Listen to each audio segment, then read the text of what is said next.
One of my favorites ever, it's Roger Ebert. Let's talk about his books and what you might check out, what you might try to read coming up next. Alright,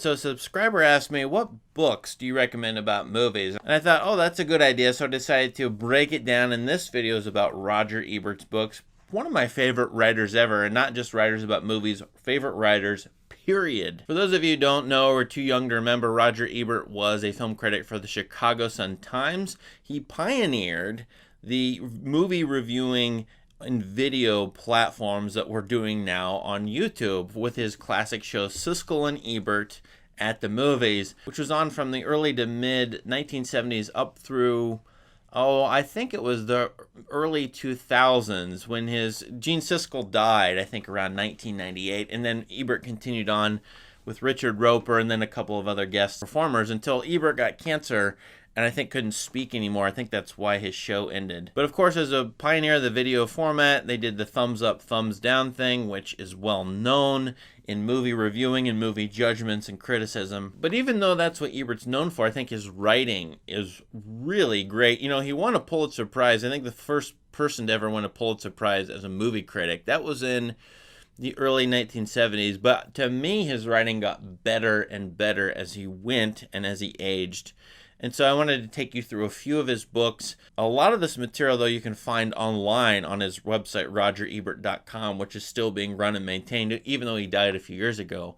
We can also get these books pretty easy to pick up at a used bookstore or on a used book website. First one I'll bring up is, those of you looking for recommendations, here's one, his 4-star movie review. He was a reviewer who did the star system, and he always said he didn't like it, but he did it anyway. So these are the movies he gave the most stars to at the time of watching them. So he watched these usually once and then wrote reviews and gave him the best judgment he could, which was 4 stars.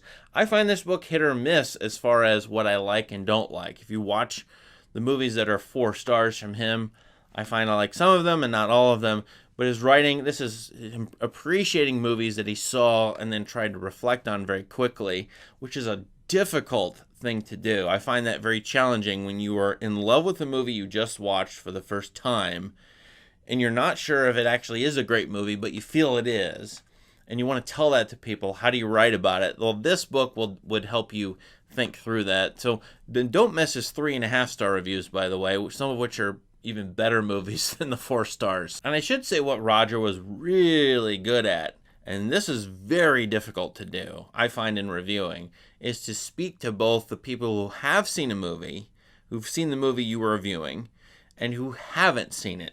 So you're writing for those two audiences, one who knows nothing about the movie and is coming for some information and maybe your judgment, and the other audience is seen the movie and they may want to know some things about the movie in terms of analysis, what to think about the movie, for example. And so to blend those two audiences together is very difficult, and to write for a popular audience, not an academic audience, not a cinephile audience, but ordinary people who are reading the newspaper back in the day, or just people like me in their 20s back in the day as well, who wanted to know about the movies.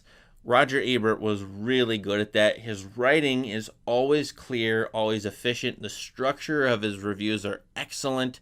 His paragraph structure, his sentence structure, he knew how to write really clear English prose.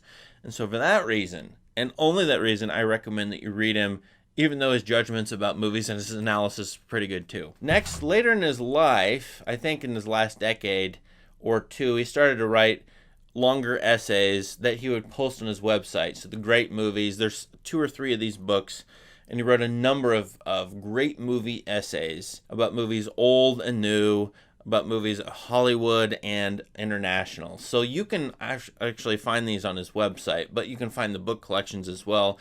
They're pretty informative. Again, they're written for a popular audience, academic audience, the cinephile audience can appreciate these too. But to get you into the movies and to get you appreciating them, these are quite good.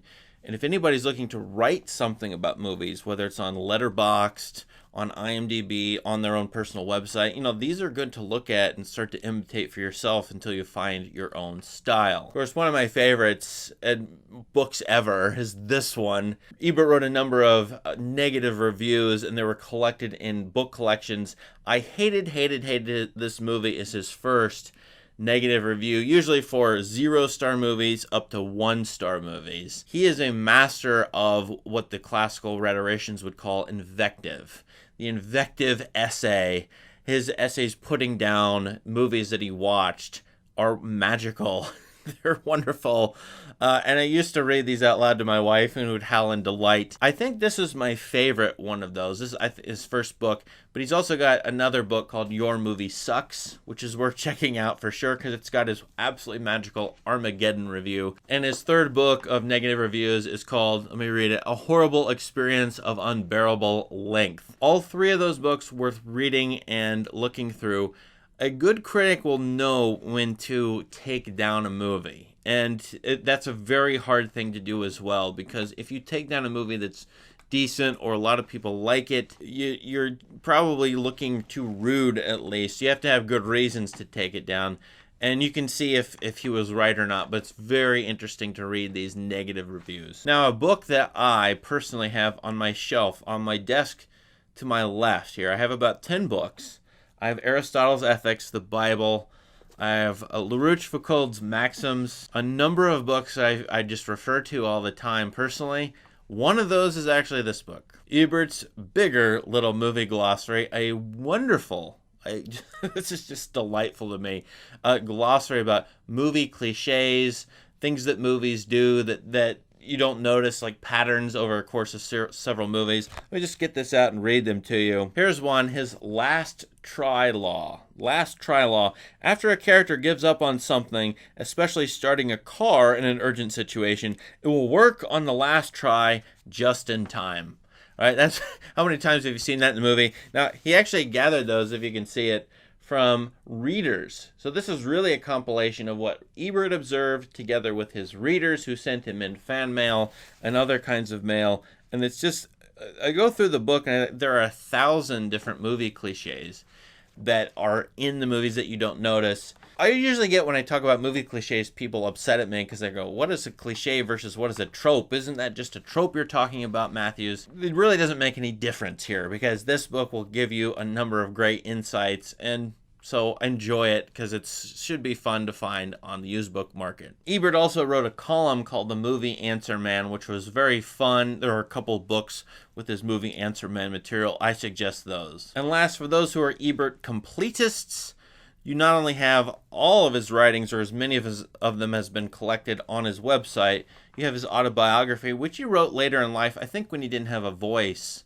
called Life Itself. That was made into a documentary as well. I've listened to that in audiobook. It's pretty good and interesting. That led me to figure out that I didn't know this, that he wrote a book about traveling around London. And he used to visit London every year, or nearly every year, and he knew it by heart because he did it over 20 or 30 year span in his life. So he's got a number of weird and quirky books. His screenplay for Beyond the Valley of the Dolls, that's a movie. I mean, he did lots of strange and interesting things, so check out his bibliography. But for those who like to review movies, to read reviews, the things that I just mentioned are golden. You can't go wrong. And if you don't like his opinions, at least his prose is something you can learn a lot from. What do you think about Ebert and his writing? Let us know in the comments. Thank you so much. Please subscribe to the channel for more great content. Have a great day.